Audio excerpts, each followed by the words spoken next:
Hello and welcome everyone to another episode of Scott Schilling Speaks. I'm your host, Scott Schilling. Makes sense. We're going to have a great show here today because of my guest. He is a best-selling author, an international speaker and trainer.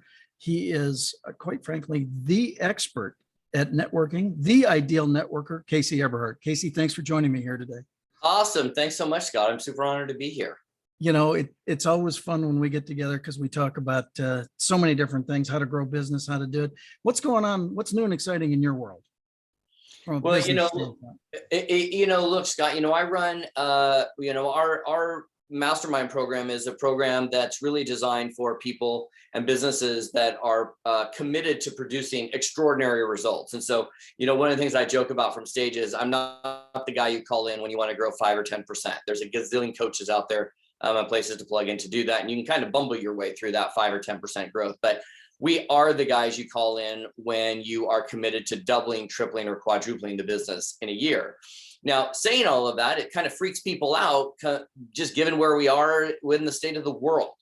But right. Scott, what I found out was that there are a group of business owners that are still truly committed to bobbing and weaving and creating and formulating and accepting where we are and are not letting kind of the world and the stuff get in our way. And so because of that, when you ask how I'm doing or what's new and exciting for me, I get to say and report back that for me, it's all exciting because 99% of our clients that are in that program are doubling their business in a year minimum. And for me, when you can attract your clients into a space and have them get a result, no matter what that business is, that's a win. So what's exciting? We're growing like a weed. That's awesome. So, and I know that seeing as I know some of those folks that are in your masterminds, I hear those reports independent outside of you sharing them with me too. What kind of businesses are having the best growth these days? Or is it across the board? Well, it is kind of, I would say, on a business model to business model basis. A lot of the businesses that sort of figured out a new way to be in this current marketplace tend to be the ones that are really growing.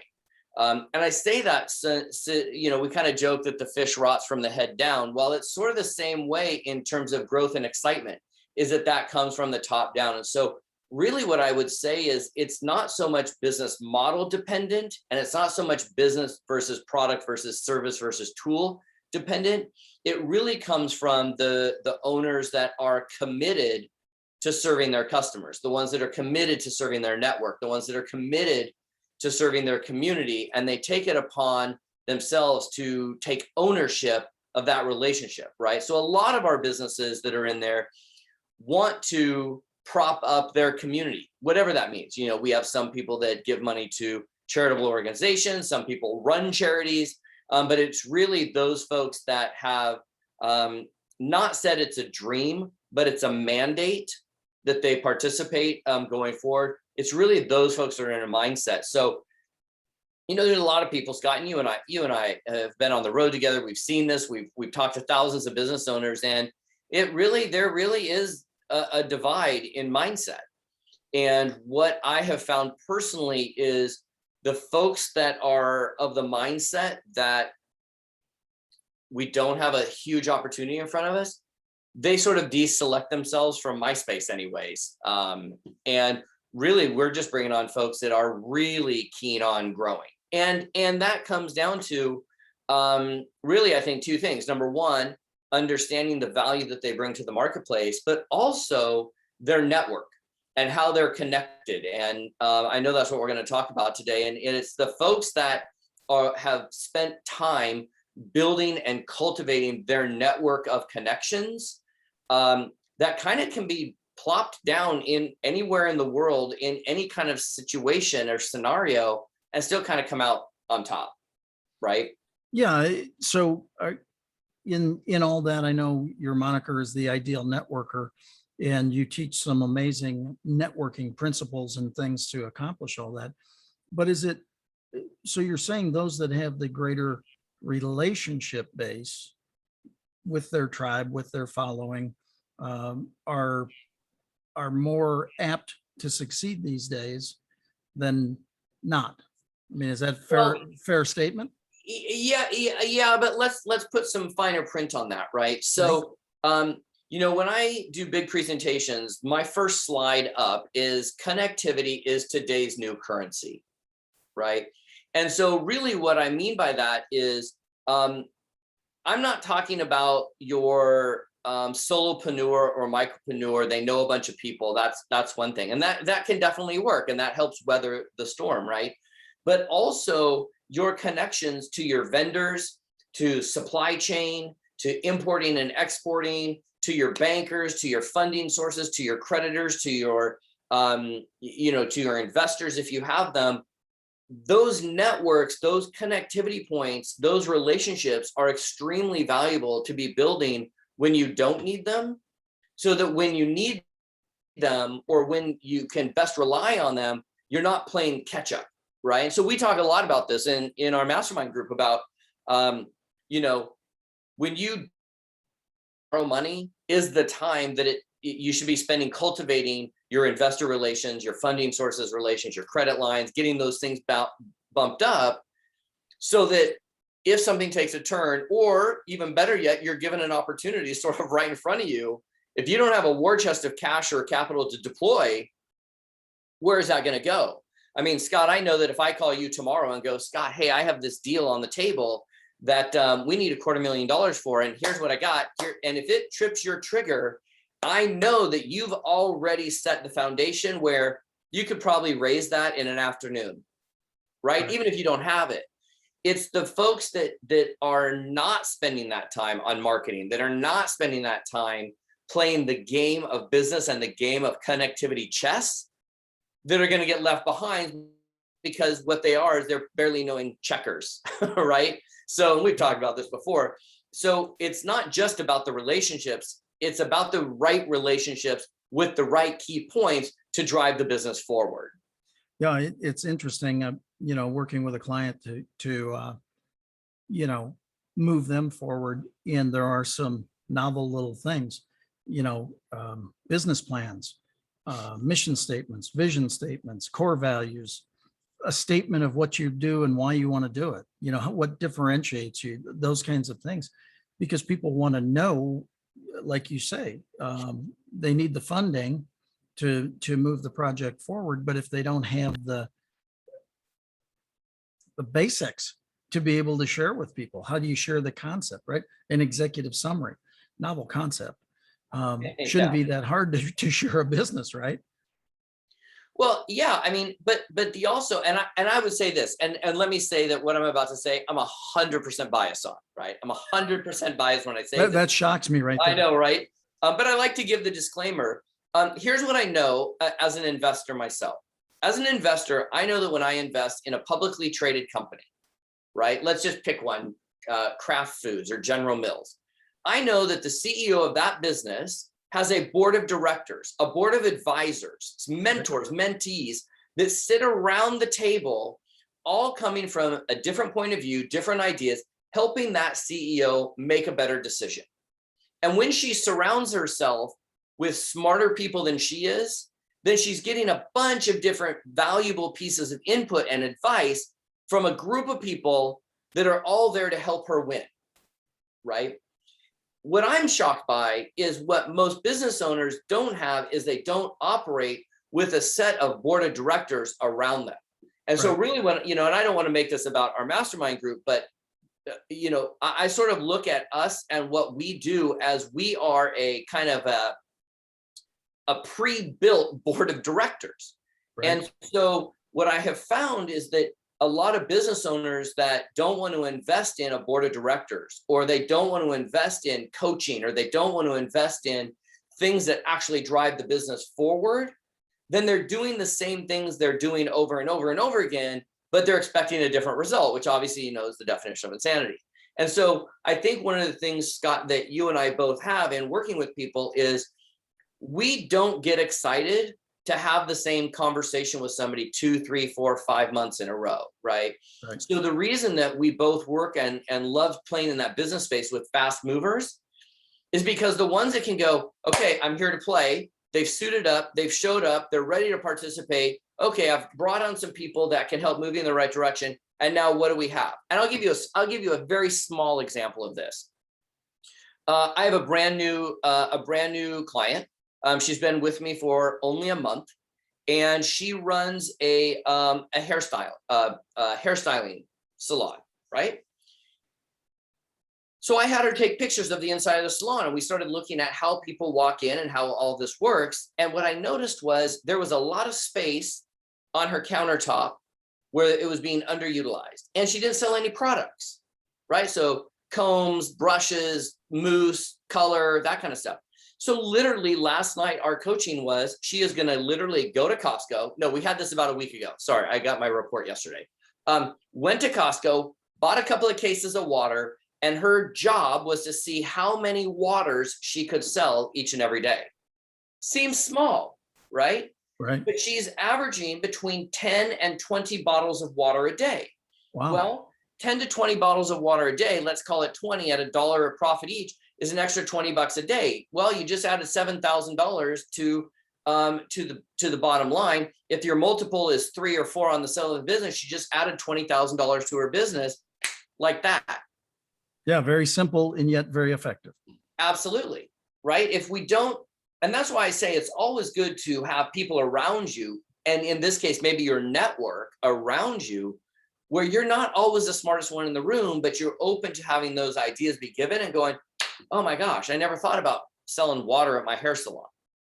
Right. Yeah, no, makes a ton of sense. You know, the whole concept of masterminding, when 2 or more minds come together, a third and greater mastermind is created. But we're all a product of our experiences. You have some, I have some, they're different, but we look at the same challenge or the same opportunity from our frame of reference. It's amazing what an epiphany it could be for somebody else. Yeah, I just think, and I do warn people a little bit, or at least caution people to say, if the people around you don't have what you want or have never had what you want, then you might look at putting yourself in a situation where the people that are giving you advice and opinions and direction have at least had some experience of creating what you want, right? So somebody, Scott, says, you know, hey, Scott, I want what you have. I mean, the first question I ask when I get asked, I'm like, okay, awesome, but are you willing to do what I did to get here? Right. You know, now I can help you shortcut a lot of that stuff because of my experiences. But if you're not willing to do the work or build the connections or build the network or go out and, you know, really put in place a program to stay connected to certain people, then we're just going to be having this conversation 6 months from now. Yeah, I totally agree. That the one thing that people sometimes just don't grasp is the time to build the relationships, the time to build the network and your supporter and your tribe is before you actually need them. Mm-hmm. You know, and then once that time comes up, you're not, you know, trying to do all the awkward greeting and awkward things, right? Ahead of, gosh, well, I need the help today kind of thing, you know, absolutely crazy.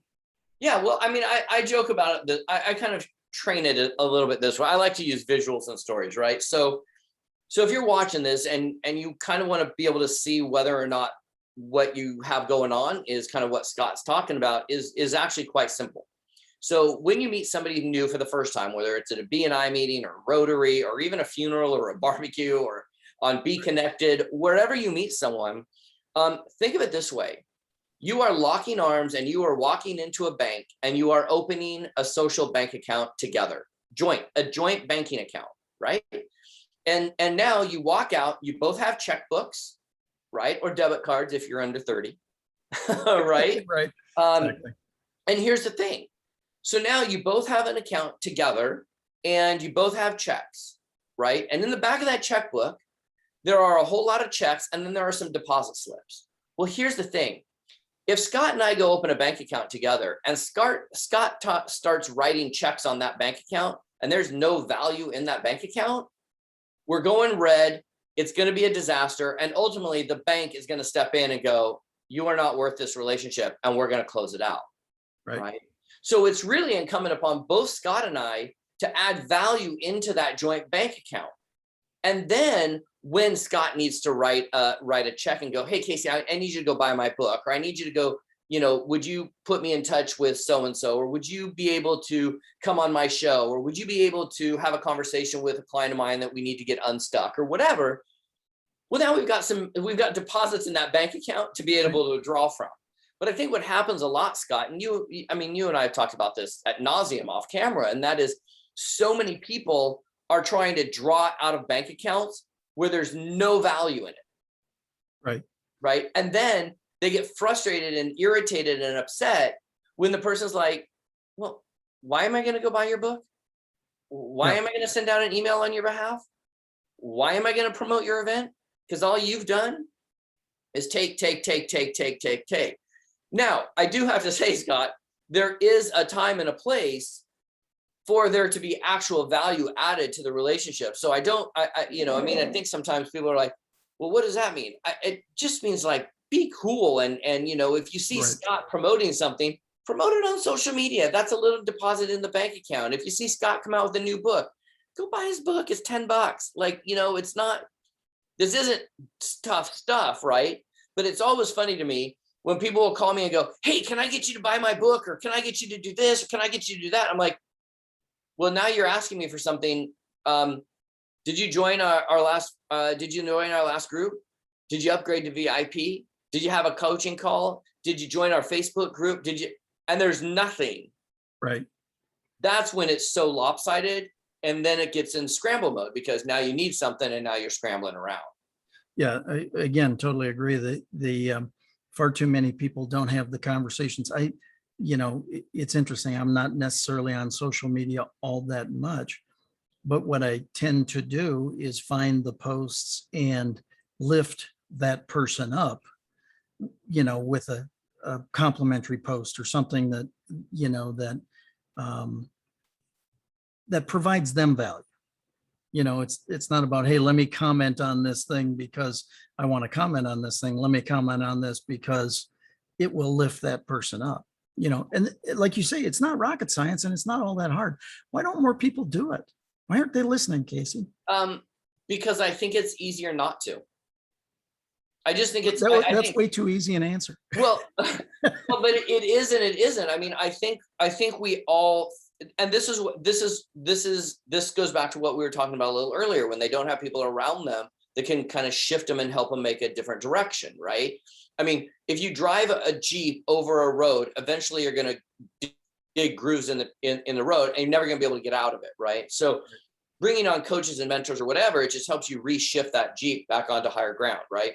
Right. So, I mean, look, here's the thing. I think, I've heard a lot of friends and gurus in the space talk about DMO, daily method of operation. Are you doing actual money-making activity? Well, I mean, for example, this is a silly little example, but this is something that everybody on this call could do starting today, and it will have huge impact, right? And it's literally the ATM method of Facebook. ATM, add somebody to a post or a group, tag them in that group, and then message them telling them that you tagged them and message them in that group. So I'll give you an example. I have a lot of clients from Colorado Springs. For whatever reason, Colorado Springs is an amazing place for us to play, right? Awesome.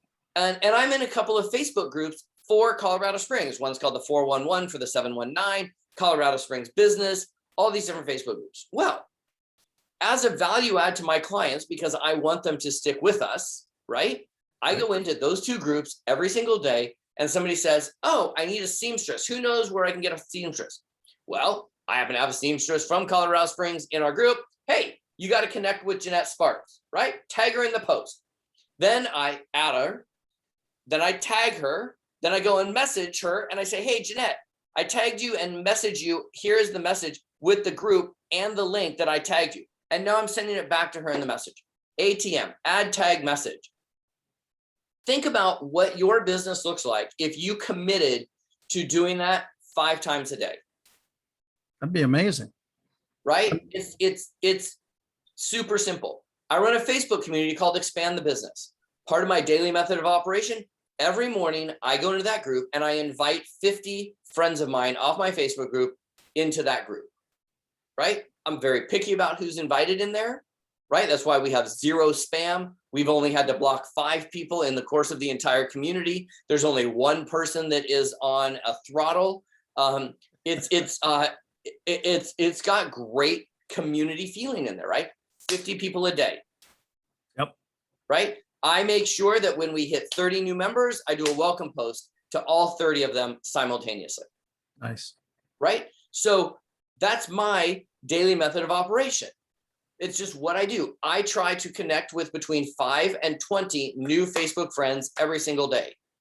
Oh, but Casey, how much I don't have that kind of time. I don't have the kind of time not to. Right. I think that's the part that it's not getting caught in the in get mired in social media. It's having a strategic plan, or that actually can be a very heartfelt and relational plan as well. And profitable. I mean, I have joked about this, and people think I'm crazy, but it's true. 80%, a minimum of 80% of my income comes directly from Facebook, and I have never spent a single dollar on advertising. No, you just figure out how to treat people with respect, honor, and dignity. Novel concept. Yeah, and I move them through a process, right? Not everybody is gonna end up working with us. That's totally fine, right? But if I have somebody that's in our Expand the Business Facebook group, which is our free community to come and play in, if somebody says to me, hey, does anybody in here know where I can find a texting platform, right? Well, it's 5 minutes worth of work for me. I go to my network, I go find my own texting platform, or I go look online, come back and go, hey, here's what I found. It takes 5 minutes, but I've just made her day. And all the people in that community now see that I'm a valuable value add to that. So when they come to me and they say, Casey, I'm just starting a network marketing business, can you recommend a book? I can recommend a book straight away, but because I've built up that credibility in that group, I'm not going to have to sell them on the idea that I know what I'm talking about. I'm like, look, I built 3 companies in my life. 2 of them I was a top 10 income earner, number 1 income earner in 1. I built comp plans all day. I kind of got this gig. Right. Here's the book. Well, now I have an affiliate program with that book, right? Or yesterday, another small example, there's a guy in the group that said, hey, I want to figure out how to take my 50 Facebook lives and get them onto YouTube. And I don't want to go through the hassle of downloading them all and uploading them all and blah, blah, blah. Well, I have a software that I use. I'm an affiliate for it. I do make like 25 cents a month on it. I joke, but a couple of bucks, Yeah. right? But he's put that in there. And I said, his name was Brian. I said, hey, Brian, I'm going to private message you. I private message him and I say, hey, there is a software out there. It's 20 bucks a month. I'm happy to share it with you if you're interested. Right. Okay. Now, what most people would do, Scott, they'd already be posting their link to the guy. That's what I was just going to say. It's obnoxious. So then he wrote back and he's like, oh my gosh, it would be awesome. So I said, hey, I'll even tell you what, if you go sign up for it, I'll spend 15 minutes with you and show you exactly how to use it when you're done. Yeah. I mean, it's such an easy thing to do to gain permission to send the link. Everybody, it's the, ready, fire, aim. Let me throw my link out there and go ahead and grab this and do this because we were talking about it. No, hey, if you would like, if it would be of service to you, I would be glad to share my link with you, gain the permission, and it totally changes that relationship right out of the blocks. Yeah. And Scott, I'll take this one step. Let's take this one step further, right? Sure. Here's what I know about people. I've worked with enough people. I know about this. Some people want to see things. Right. They are our video watchers. They are our people that get excited when they go into a room and there's there's slides up for them to watch. Some people are auditory. They want to hear things. These are our podcast listeners. These are the ones that sit in the back of the room because they don't need to see the slides. They need to be next to a speaker because that's how they learn, right? And then there are people that want to touch things, right? These are the folks that walk into a room and they're like just over the moon because there's a pen and a notepad sitting in front of them, or some hand sanitizer to use, or some mints. They're very touchy feely, and then you hand them a worksheet, and it's like you've hit the holy grail, right? Well, I think that goes from marketing as well. I'm a huge fan of physical touch, right? So I love sending postcards and greeting cards and gifts in the mail because I know that my clients are higher value. They're not necessarily checking their email 37 times a day, still getting excited like it's 1992 when you got mail and you all of a sudden get Twitter pated, right? They don't have time to be on Clubhouse all the time, but they might go to their mailbox and I might have the opportunity to get a message in their hand, in their mailbox. And I think when we look at marketing as a whole, we need to take a multi-touch approach. So, being able to send a text message, an email, a social media post, a greeting card, maybe a birthday card, hey, thanks for being my client card. You give people enough touch points, they can't ever escape, right? And at the end of the day, right? Here's what I know. I know that it's a lot easier for your current customers to buy more. That's number one. Number two, the second easiest group to sell to are past customers, bringing them back into the fold because they used to know, like, and trust us, but somewhere we messed it up. It might just be perceived indifference. But the hardest group of people to ever sell to are brand new people. Yep. Right. And so when we take on a new client, the first thing I do is I look and I go, okay, where are we spending our time, energy, and money? And if they're spending 99% of their time, energy, money, and resources on brand new people, I pull the throttle back and go, whoa, whoa, whoa. We got to first take care of this current group of customers and make them not leave because we want to make them feel special because we want to turn some of them into raving fans, right? Which are bringing you referrals. Then we better have a win back program to where we bring back people that have left. We jerked it up some way. We were not nice or we sent too many emails or for whatever reason. Right. But when those two things, and we've got processes and systems in place for those two things, then we can go talk about bringing on some new folks.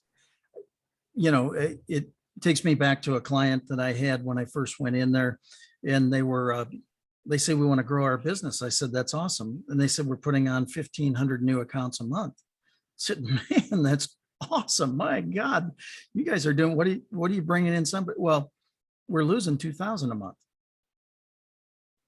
So your business is going backwards, even though you're applying all this effort. Yeah. And they said, okay, we can handle that. We can get that fixed immediately. And they said, well, what are you going to do? How are we going to get more clients? So we're not looking at more clients. What we're going to do is we're going to shut the back door. Are you kidding me? You're losing 500 more than you're gaining. You're gaining an incredible amount. Well, anyway, we put in programs to shut the back door to do exactly what you're saying, servicing them. And as soon as we were able to service them, novel concept, then all of a sudden we started putting on more new people too, because the buzz got around that not only did we put in new people, but we, loved on the existing people. Yeah, concept. I mean, I have this slide. I know you've seen it because you and I have been on tour together, but I still use it. It's so powerful. It's a bucket, right?